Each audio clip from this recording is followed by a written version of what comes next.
Bismillahirrahmanirrahim. Assalamu alaikum, my dear students. I am Shahzad Waheed, and I am addressing you from the platform of Punjab Group of Colleges. And we have started chapter number 14, and today we are going to discuss lecture number 8. And topic of discussion is transpiration. इसमें हम क्या करेंगे? हम different types की discussions करेंगे. For example, we will discuss what are the various types of transpiration and what is basically transpiration, and then what is the percentage contribution of each, you can say, transpiration. And then we shall discuss what the very important thing, if transpiration is taking place, what should be its location. To study all these things, let's move to the whiteboard. Yes, my dear students, we want to discuss what the transpiration. So first of all, we would like to write a definition. So definition of the transpiration is loss of water. It is the loss of water from general body surface of the plants is called as transpiration. Is called as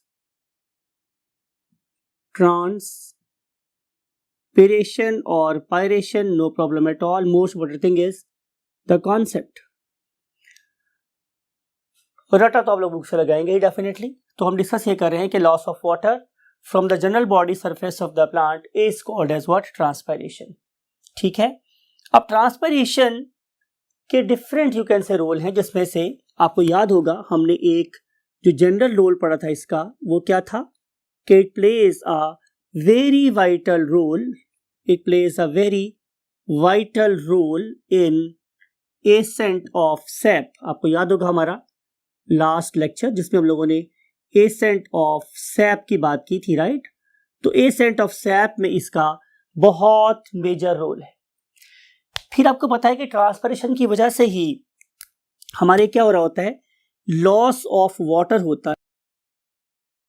और इस loss of water की वजह से क्या होगा students? बड़ी important चीज होगी कि जिस एरिया में प्लांट प्रेजेंट होंगे वहां पे टेम्परेचर 3 to 5 और समटाइम 3 to 10 डिग्री सेल्सियस कम हो सकता है एज कंपेयर टू उस एरिया के जहां पे प्लांट्स नहीं है. इसका फायदा जाहिर है इंसानों के, जानवरों को तो होता ही है, लेकिन प्लांट को खुद को भी फायदा होता है, right? So this particular loss of water is basically providing a shelter और अम्ब्रेला. ठीक है, शेल्टर और umbrella for the enzyme system of the plant. It is very important thing कि ये जो वाटर प्लांट बॉडी में से एक्सक्रीट हो रहा है, ये प्लांट के अपने एंजाइम सिस्टम को डीनेचुरेट होने से बचाता है, right? So umbrella for the enzyme for the protection, we should write over here, for the protection of enzyme system of the plants. ये बड़ी इंपॉर्टेंट बात है. फिर आपको ये वाली बात भी पता है कि चूंकि एसेंट ऑफ सैप हो रहा है तो इसका फायदा प्लांट को एक और भी होगा कि यू नो वेरी वेल कि जो हमारे प्लांट्स हैं they are doing process of photosynthesis. तो प्रोसेस ऑफ फोटोसिंथेसिस में एक बहुत important raw material was water. तो continuous supply of water is being ensured by this process as well, right? तो हम ये बात कर रहे हैं कि यहाँ पे availability of water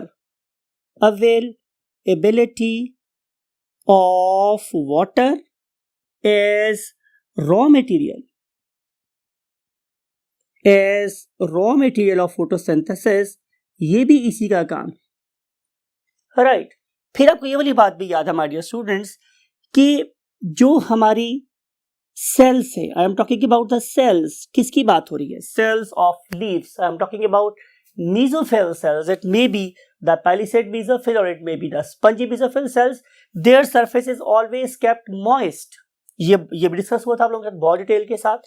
जब अपने इंटरनल लीफ पढ़ा था, तो हमारे ये वाले सेल्स, चाहे वो मेरे पास पैलिसेड मेसोफिल सेल्स हैं या वो मेरे पास स्पंजी मेसोफिल सेल्स हैं, तो they are always covered with a very fine thin film of water, something like it.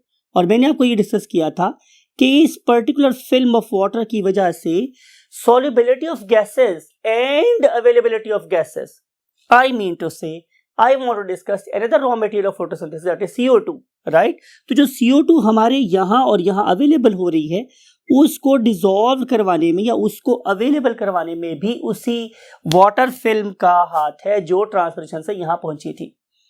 तो ये वो इंपॉर्टेंसेस है, या बात खत्म नहीं हो गई। अब जनरल सी बात उन्होंने की है कि आखिर ट्रांसपिरेशन का रोल क्या है प्लांट बॉडी के अंदर।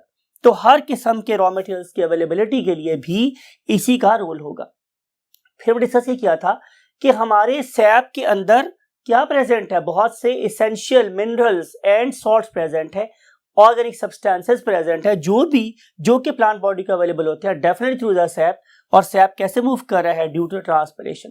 सो this particular transpiration is a very vital process for the normal activities of the plant body, right. So never think कि मिसाल के तौर पे मैं आप लोगों से ये कहूं कि जनाब माय डियर स्टूडेंट्स, मेरे घर में, मैं पाकिस्तान में रहता हूं, मेरे घर में पानी नहीं आ रहा फॉर एग्जांपल, और मैं रहता हूं किसी 4th या 5th फ्लोर पे, तो आप क्या करें कि आप छोटी सी बकेट लें और जो ऊपर मेरे पड़ा हुआ टब है उसमें डाल दें। तो क्या होगा माय डियर स्टूडेंट्स कि शायद 1-2 चक्करों के बाद आप लोग शायद वो टब भर दे फॉर एग्जांपल। तो मैं क्या करता हूं कि मैं आप लोगों के साथ बहुत ज़्यादा बेवफाई करता हूं और मैं बाथरूम की छत से उस टब को बाहर फेंक देता हूं। तो आप लोग कहेंगे कि देखिए सर ने हमसे इतनी मेहनत करवाई और सर कितने साल में कि उन्होंने हमारा भरा हुआ टब बाहर फेंक दिया है। ये कुछ ऐसी ही है कि प्लांट इतनी एफर्ट से, इतनी मेहनत से जमीन की अथाह गहराइयों से पानी को एब्जॉर्ब करवा के लीव्स तक पहुंचाता है, लेकिन वो पानी in the form of transpiration loss हो जाता है, राइट। तो क्या मेरा ये अमल या प्लांट्स का ये वाला अमल अच्छा है या बुरा? तो उसके लिए हम ये बात कर रहे हैं कि this activity is necessary evil. Evil का मतलब है बुराई। ये बहुत बुरी बात है कि जो मैंने आप लोगों से करवाई थी उसका एक बल्क मैंने लॉस करवा दिया या बाहर फेंक दिया, कहां से? अपने बाथरूम की विंडो से। लेकिन ये वाला प्रोसेस, अगर आप लोग जाइलम फ्लोएम हैं तो मुझे आप लोगों से कॉन्टिन्यूस काम लेने के लिए ऊपर वाले टब को खाली रखना जरूरी है, ताकि आप हमेशा ये फील करें कि हम यहाँ पे पानी अभी मजीद भर सकते हैं या डाल सकते हैं। तो यही वाला काम ट्रांसपिरेशन करवाती है। At the leaves, this particular loss of water is basically ensuring what? The continuous supply of water from the base to the top. तो इसलिए हम इसे क्या वर्ड यूज कर रहे हैं कि transpiration is a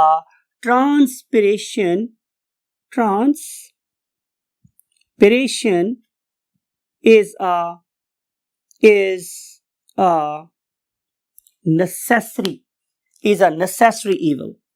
है तो ये बहुत बुरी बात, लेकिन ये बहुत ही इम्पॉर्टेंट है for the normal activities of this particular plant. So it has got some very good basis of grounds and it has got some very wrong basis of what application, but इसका फायदा इसके नुकसान से ज्यादा है, therefore transpiration should occur। अब हम देखेंगे कि ट्रांसपिरेशन की हमारे पास कितनी टाइप्स है। So let's move to the next what column of the board। Types of transpiration. तो हमारे पास स्टूडेंट्स अक्रेंस के लिहाज से कि ट्रांसपिरेशन कहां से हो रही है, हमारे पास ट्रांसपिरेशन की 3 टाइप्स हैं। उनमें से एक का नाम क्या है students? Number 1 is cuticular transpiration and number 2 is lenticular transpiration, right. And last one we shall discuss in the next column and that is called as the stomatal transpiration। तो 3 टाइप्स की ट्रांसपिरेशन हो जाती है। चला यहाँ पर लिख देते हैं ताकि आपको याद रहे। One of them is called as cuticular and other one is called as lenticular and last one is called as stomatal। Now we want to discuss the very first type and that very first type is called as cuticular transpiration। You know very well my dear students कि cuticle क्या होती है। cuticle एक waxy substance है it is a waxy substance, और आपको पता जितनी भी वैक्सेस होती हैं they are basically water proof in nature, ये तो वाटर प्रूफ होती। इस पर्टिकुलर वाटर प्रूफ मटेरियल की वजह से जाहिर है लॉस ऑफ वाटर क्या हो जाता है, बहुत ज्यादा कम हो जाता है। लेकिन इसका मतलब हरगिज ये नहीं है कि जब मैं वाटर प्रूफ की बात करता हूं तो इसका मतलब ये होगा कि इसमें से वाटर हरगिज लॉस नहीं हो सकता। अगर हम किसी एक लीफ को बनाएं तो आपको पता है कि हमारे एक लीफ की दो साइड हो सकती हैं, one of them that is directed toward the sun, और हम उसे क्या बोलते हैं, डॉर्सल साइड, या उसे हम बोलते हैं adaxial side of the leaf, adaxial. ये जो ऊपर वाली साइड होती है उसके हम टर्म यूज करते हैं एड एक्सियल साइड, और जो नीचे वाली साइड है, नीचे वाली उसे हम बोलते हैं एब एक्सियल साइड, राइट। अब जो मेरी एब एक्सियल साइड है उसके ऊपर तो इतनी थिक क्यूटिकल नहीं होती, लेकिन जो एड एक्सियल साइड है, जैसे मैं एक और नाम भी दिया था, मेरा नाम डॉर्सल साइड, लेकिन जो मेरी डॉर्सल साइड है that is directed toward the sun, उसके ऊपर एक कोटिंग है, एक लेयर है किसकी, वैक्स की, और इस कोटिंग या वैक्स की वजह से जो ट्रांसपिरेशन है वो क्या हो जाती है, काफी कम हो जाती है। अगला हमने ये देखना है स्टूडेंट्स के परसेंटेज, क्यूटिकुलर एस्पिरेशन प्लांट की होने वाली टोटल परसेंटेज का 5 to 7% होता है, जस्ट 5 to 7%, और जाहिर है इतनी से ज्यादा होना भी नहीं चाहिए, बिकॉज कि अगर इससे ज्यादा कॉन्ट्रीब्यूशन इसकी होगी तो चूंकि it is directed toward the sun, तो इसका रेट बड़ा स्विफ्ट हो सकता है, बहुत रैपिड हो सकता है, और जिसकी वजह से प्लांट्स बहुत तेजी से डिहाइड्रेट हो सकते हैं। सो नेचर ने प्लांट्स को डिहाइड्रेशन से बचाने के लिए इसका रोल क्या कर दिया, मिनिमम कर दिया, बहुत कम कर दिया, राइट। अब हम चलते हैं next point, that is the occurrence. तो जैसे मैंने बोल दिया है कि ये कहां होगी, at the dorsal side, at the dorsal side of the leaf,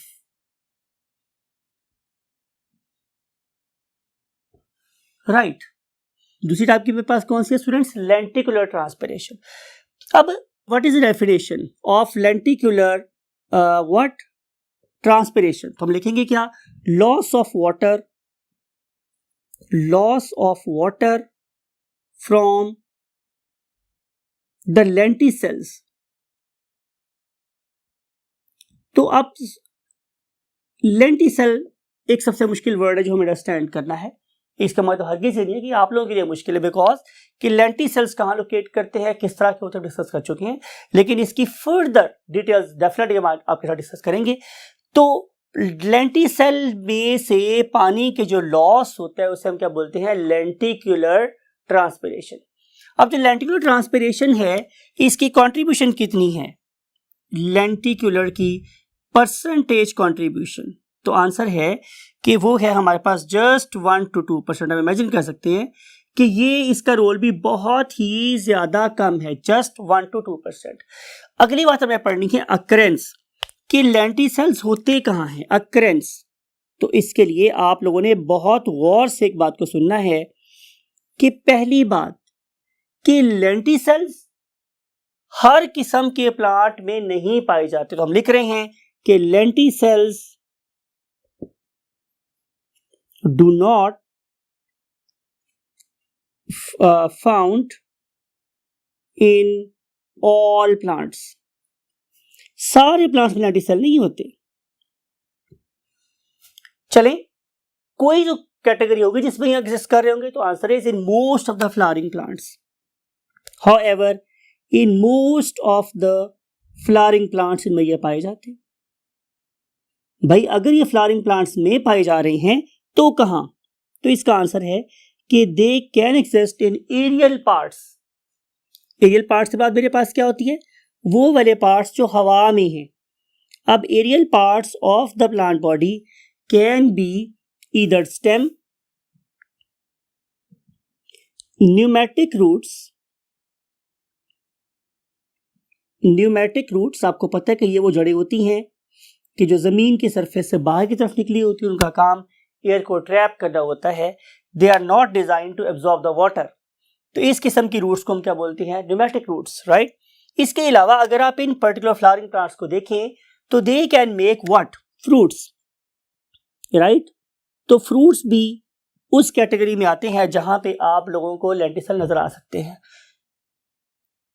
for example Apple and peaches, right.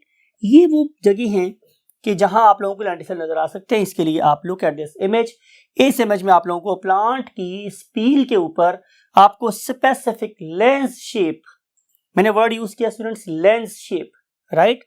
इसीलिए हम इसे क्या बोलते हैं, लेंटिक्यूलर। अगर आप इस पर्टिकुलर कैविटी को या स्ट्रक्चर को देखें तो इसकी शेप किसी लेंस की तरह से है।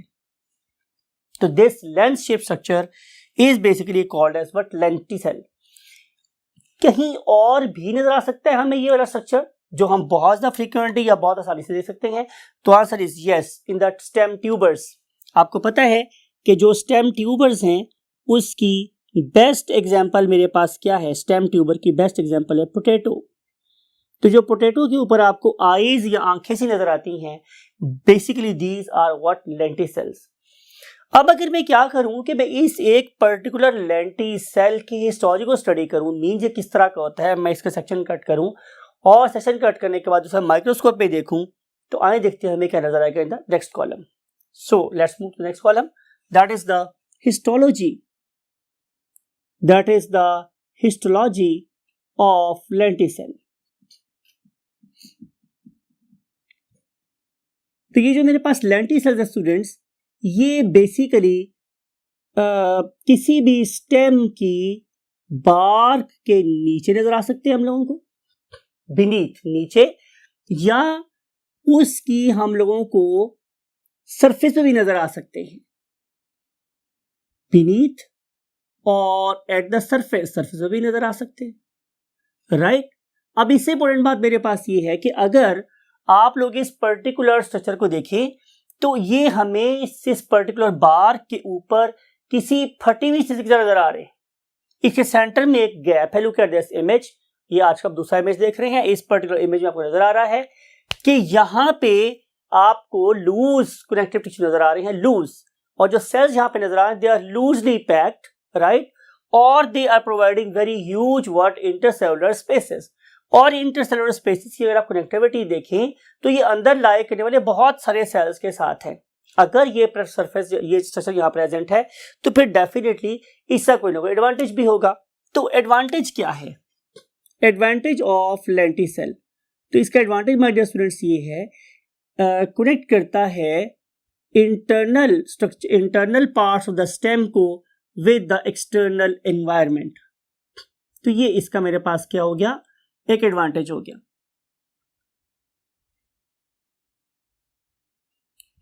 अब हम मूव करते हैं इससे अगले पॉइंट की तरफ। वो क्या है मेरे पास students? Number 3, and number 3 thing is stomatal transpiration. Stomatal transpiration, जाहिर है इसको भी हम लोग उन्हीं 3 हेडिंग्स के अंडर स्टडी करेंगे जो बाकी पढ़ते रहे। नंबर 1 मेरे पास क्या है students? Definition. So loss of water from the stomata, ठीक है, is called as stomatal transpiration, is called as stomatal transpiration। अगली बात कि what is its percentage, कितनी परसेंटेज होती है इस पर्टिकुलर ट्रांसपिरेशन की in total loss of water? तो आंसर इज अप टू 90%। तो 90% तक, इट इज इंपॉर्टेंट, 90% तक वाटर लॉस हो सकता है through stomatal transpiration. And now we want to discuss occurrence कि ये वाले स्टोमेटा कहां पाए जाते हैं। तो इसका आंसर ये है कि मेरे पास 2 किस्म के लीव्स हो सकते हैं।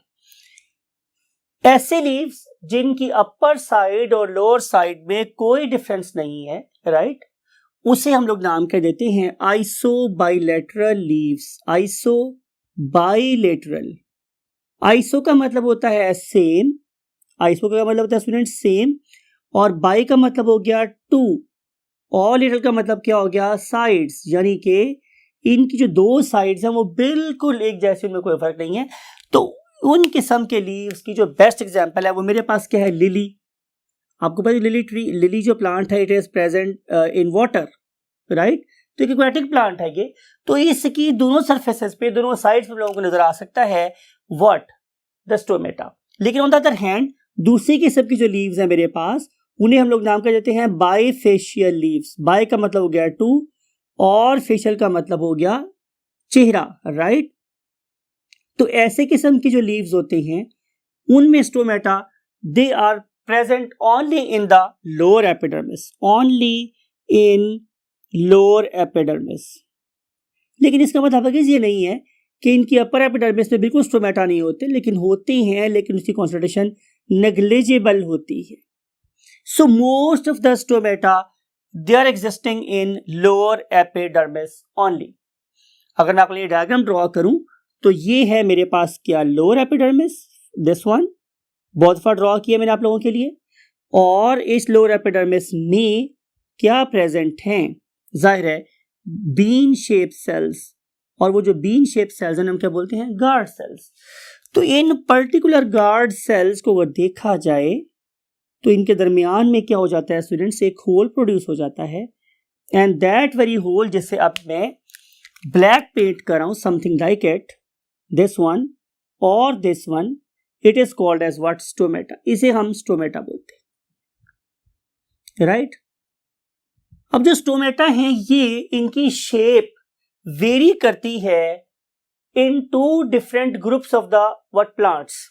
उनमें से जो एक ग्रुप है उसे हम क्या बोलते हैं, मोनोकॉट्स, ठीक है। इसका एक ग्रुप मेरे पास क्या कहलाता है, मोनोकॉट्स, और दूसरा ग्रुप कहलाता है डाइकॉट। और जो मेरे पास मोनोकॉट प्लांट्स हैं उनके लीव्स क्या, उनके स्टोमेटा कैसे होते हैं, डंबल शेप। मेरा ख्याल है कि अगर आप जिम जाते हैं तो आप लोगों को बिल्कुल एक डंबल की पहचान हो गई होगी कि ये डंबल शेप स्ट्रक्चर किस तरह की होती है, राइट। और जो मेरे पास डाइकॉट प्लांट्स हैं उनमें stomata they are kidney shaped, और अगर आपने सीड्स देखे हो बीन सीड्स, तो ये बीन सीड की शक्ल के होते, राइट। अगर आप जरा बात को गौर से सुने तो पता चलेगा कि हमारी लोअर एपिडर्मिस के ये वो वाहिद सेल हैं that do not have plasmodesmata. ये इंपॉर्टेंट बात है, इसलिए आपने इसको क्या करना है, स्टार लगा के ब्लॉक करके लिखना है इस पर्टिकुलर बात को कि गार्ड सेल्स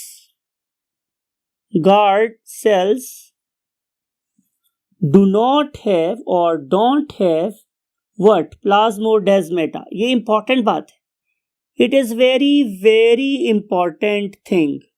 इस पर्टिकुलर चीज ने आगे चल के आप लोगों की हेल्प करनी है, इसलिए आप इसे ब्लॉक भी करें, और इसके ऊपर मैंने स्टार तो ऑलरेडी लगा दिया आप लोगों के लिए कि इतनी इंपॉर्टेंट बात है। फिर दूसरी बात यह है कि ये गार्ड सेल हमारी लोअर एपिडर्मिस के ओनली सेल्स हैं कि that have chloroplast, only cells that have chloroplast. ये सिर्फ वो वाहिद सेल हैं जिनके पास क्लोरोप्लास्ट होता है।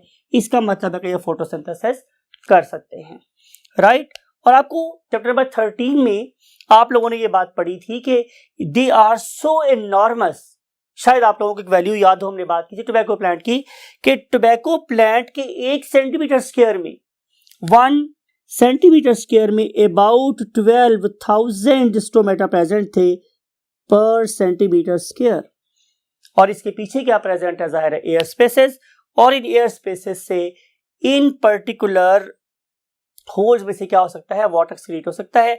अगर आप लोग इस थर्ड इमेज को देखें, लुक एट दिस इमेज, और इस इमेज में आपको नजर आ रही है कि ये एक अपर एपिडर्मिस है, और उसके नीचे ये वर्टिकली हैंग कर रही है लोअर क्या, palisade mesophyll. I know my dear students, this diagram is not new for you. हमने बहुत दफा इस इमेज को, इस डायग्राम को बार बार आप लोगों के सामने पेश किया है कि जहां पे आप लोगों को नजर आते हैं फिंगर शेप वर्टिकली हैंगिंग, क्या, पैलिसेड मेसोफिल सेल। इसके दरम्यान में देखो इंटरसेलुलर स्पेस बहुत कम है, लेकिन उसके बाद जो नीचे मेरे पास सेल है वो क्या है, पैलिसेड मेसोफिल। और पैलिसेड मेसोफिल में क्या है, very good, very very large air chambers, intercellular spaces, और ये वाले इंटरसेलुलर स्पेसेस इवेंचुअली किससे कम्युनिकेट करते हैं, किससे कनेक्ट होते हैं, यस टू द स्टोमा, और स्टोमा में से वाटर बाहर निकल सकता है। सबसे अहम बात है वो ये कि आप लोगों को हम एग्जाम में डायग्राम दे सकते हैं, और डायग्राम में आप लोगों से हम ये कह सकते हैं कि आप ये बताएं कि यहाँ पे पानी किस तरफ से किस तरफ मूव करता है, तो you have to place the arrows. तो आप लोग इस डायग्राम पे लगने वाली एरोज को देखें तो आपको पता चलेगा कि बेसिकली वो वाटर जो जाइलम के थ्रू आ रहा है। नाउ द क्वेश्चन इज कि सर हम जाइलम को कैसे पहचानेंगे, तो आंसर इज वेरी सिंपल कि जो मेरे जाइलम के वेसल्स है they are double wall thick. You know कि इसमें बहुत ज्यादा क्या होता है, सेलुलोज होता है, लिग्निन होता है, क्यूटिन होता है, पेक्टिन होता है, तो इसकी वजह से ये काफी थिक वॉल बन जाती है। इस थिक वॉल जहां पे भी आप लोगों को क्रॉस सेक्शन में डबल थिक वॉल सेल नजर आए, इसका मतलब यह है कि वो जाइलम के सेल्स हैं। लेकिन उसकी निस्बत आप लोग इन फ्लोएम के सेल्स को देखें तो ये जो फ्लोएम के सेल्स हैं they are very they have got very narrow diameter, they are more in number and they are not designed to fetch huge amount of waters. तो आप लोगों ने बड़े लूमन वाले डबल वॉल थिक वाले cells को ढूंढना है और वहां से आपने एरोज को मूव करवाना है first towards the palisade mesophyll and then in downward direction, look at this downward direction to what, spongy mesophyll and then excellent air chambers and then out। तो ये एरोज आपको लगाने रह सकते हैं। आपको इन एरोज से पता चलता है कि जमीन की गहराइयों से आने वाला पानी आखिर मेरे पैलिसाइड मेसोफिल को और स्पंजी मेसोफिल को required amount of water supply करने के बाद नेसेसरी इवल होने की वजह से इन स्टोमेटा में से बाहर निकल गया, राइट। अब ये जो मेरे पास स्टोमेटा हैं ये कैसे काम करते हैं, इनका कैसे और बच्चों का रोल प्ले होता है, means opening and closing of stomata, इसको हम डिस्कस करेंगे आप लोगों के साथ नेक्स्ट चैप्टर में। और till that time take very good care of yourself and your great parents and always try to share joys, because खुशियां शेयर करने से बढ़ती हैं। अल्लाह आप लोगों को खुश रखे। अल्लाह हाफिज, अस्सलाम वालेकुम।